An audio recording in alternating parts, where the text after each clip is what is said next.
Eh, Misión Imposible, Nación Secreta es un homenaje a The Man Who Knew Too Much. Es, bueno, mi columna del martes de Milenio. ¿Hoy es martes? No, hoy es jueves. Mi columna de Tierra de Milenio Diario está dedicada a eso y a cómo me conmovió profundamente Misión Imposible, Nación Secreta, por eso y por la secuencia de la ópera de Viena, por supuesto. Claro, no es la cantata de las nubes flotantes de Bernard Herrmann, es un Dorma de Turandot, pero bueno, qué bueno que mencionaron esto porque sí, me parece importante. Además que, hablando ya en sí de Steven Spielberg, de la película, creo que estábamos ante una generación de cine norteamericano que hay que tomar en cuenta que viene de dos frentes. Por un lado, el frente de las escuelas de cine, de las universidades, de las escuelas, porque todavía no había realmente la carga académica sobre el cine en los Estados Unidos, pero también de la cinefilia. Pero digamos ya empezaba a ver, o sea, UCLA ya era un lugar muy importante, Sternberg ya estaba dando clases, o sea, ya pasaban cosas, digamos. Exactamente, los departamentos de cine, el departamento es el término que yo buscaba, que fue como le tocó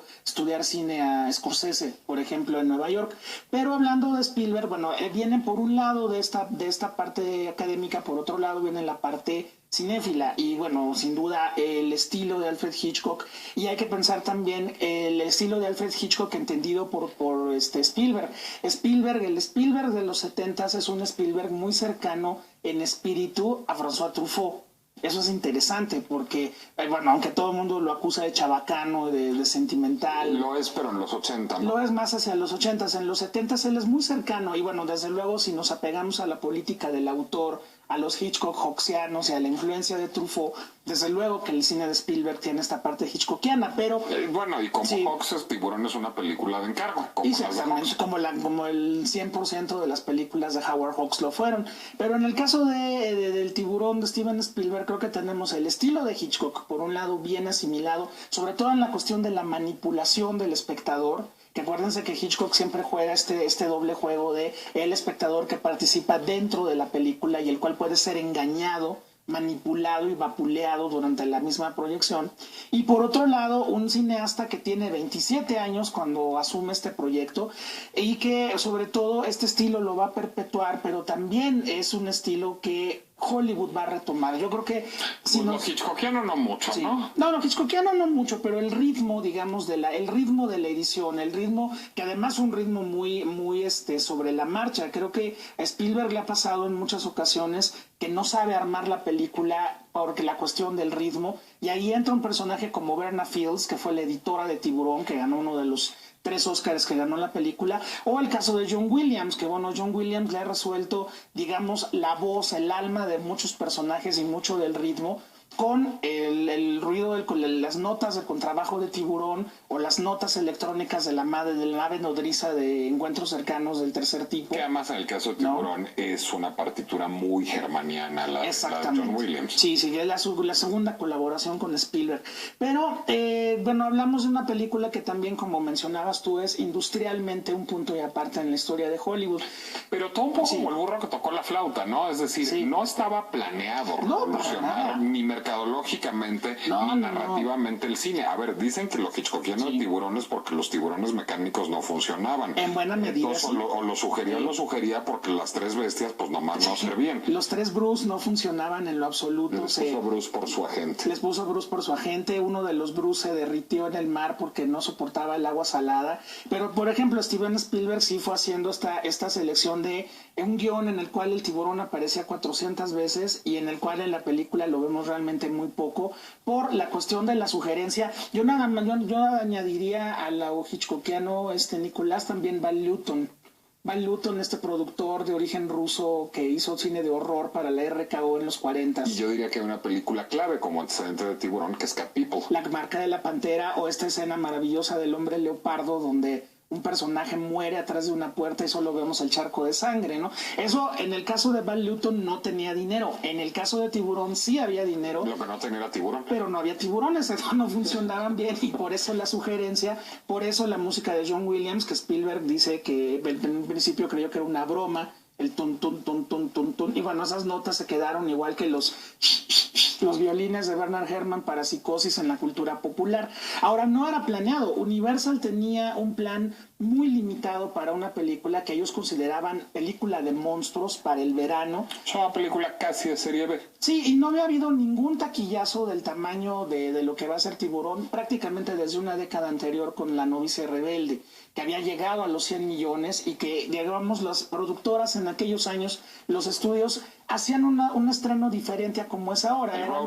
Eran unas pequeñas ciudades que se escogían, veían cómo le iba la película y luego hacían una segunda corrida general. Pero digamos, ¿no? Eso era un estreno comercial normal, pero una película como La novicia rebelde o como todas las películas que casi quiebran a la Fox en los años 60, o sea, como Tora, como Doctor Star, Dolittle. como Doctor Dolittle, etcétera. Pues era un roadshow, el estreno Hello Dolly también. Entonces primero se vendían boletos como si fuera una obra de teatro de Broadway, de teatros muy elegantes en 2 o 3 ciudades, y así se exhibía la película algunas semanas, y ya luego iba creciendo poco a poco la distribución, cada vez llegando a unas copias más traqueteadas a unos pueblos más alejados de la mano de Dios, hasta que se exhibía la película. Tiburón cambia completamente el paradigma de exhibición, estrenándose en más de 400 salas, ¿no? Más de 400 salas al mismo tiempo, en junio del año 75, y rompe todos los récords de taquilla absolutamente. Además, es una década también que creo que el Spielberg de los 70 explota muy bien el tema de las paranoias, ¿no? En un momento en el cual el cine de terror, porque hay que considerar a Tiburón una película de terror también, el cine de terror está hablando de cosas ya muy cercanas, está hablando ya de que tu compañera de clases es Carrie, ¿no? Y de que tu vecina está poseída por un demonio babilónico como Pazuzu en El Exorcista. Creo que Tiburón y el Spielberg en particular de los 70s tendían mucho a este retrato de la paranoia norteamericana. En la playa menos pensada, de repente aparecía un tiburón blanco de 20 metros y se comía a la gente. A ver, pero eso no es ya leerle mucho a Tiburón, o sea, no es la conversación, digamos.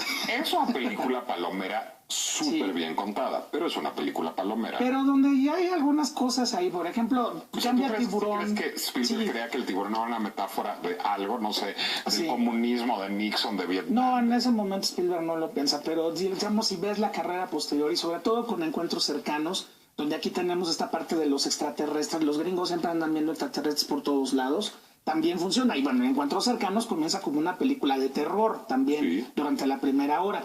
Aquí lo que pasó con Universal fue este plan de distribución masivo que de repente armó un blockbuster, que es la película que efectivamente, como el término lo indica, rompe la cuadra, la fila, le da vuelta completa a la cuadra y arma otra cuadra de fila. Y bueno, el resultado fue realmente asombroso, sobre todo porque el público de los 70s estaba siendo acostumbrado a otro tipo de cine. Fíjate que lo que tú mencionabas de Tiburón, yo más bien lo he oído achacado a Star Wars, a la Guerra de las Galaxias. O sea, es entre las dos que cambian el paradigma. Sí, cambian el paradigma. Digamos, Tiburón cambia la distribución, sin duda. Sí, cambia la distribución, pero ya el concepto se cambia con la Guerra de las Galaxias, ¿no? Es decir, el cine norteamericano en ese momento viene de una época de contracultura, con una generación cinéfila y ya educada académicamente en el cine, pero que tiene una visión también de la sociedad norteamericana completamente compleja. Digo, las dos grandes películas de ese periodo, o tres, digamos, tomando el punto de partida que es Easy Rider, luego viene El Padrino, luego viene Taxi Driver, son como esos 3 puntos álgidos de un cine norteamericano. Chinatown, pero el cine por ahí sigue produciéndose, es decir, es falso que entre Tiburón y Star Wars se lo cargaron. Claro. Digamos, se cargaron que fuera el cine mainstream. Exactamente. Fue durante un momentito en los 70. Y hay que también tomar en cuenta y reconocer la labor de los productores. Digo, sin Robert Evans, El Padrino y El bebé de Rosemary no hubieran existido. Es decir, lo que después ahora, hablando de un personaje como Tarantino, que de repente no falta el despistado que dice Tarantino sigue siendo cine independiente. Claro que no. Tarantino ya está en las superligas mayores. Pues es que ya casi no hay cine independiente. Exactamente. Está la rama mercadológicamente posicionada como independiente de Universal, de Warner, Focus, se llama Focus o Fox Searchlight, ¿no? Que son las que ahora distribuyen este cine. Efectivamente, yo creo que el cambio que se da es en la cuestión de la distribución y de la manufactura de este cine. Ya este cine se va a ir al cine, digamos, indie en los 80s, con un David Lynch que se encierra en su mundo, o un Scorsese que anda anda de repente medio en la independencia en los 80s. Es una época en la cual el cine de gran estudio, de gran producción, era un cine que se hacía de calidad y que se hacía con las grandes productoras. Tiburón y la Guerra de las Galaxias cambian el panorama, y pues los 80s, como dice un libro de cine norteamericano, pues es la década de la fantasía. A partir de ahí. También es la década de John Hughes. De John Hughes y de Ronald Reagan también. No, vamos a ver.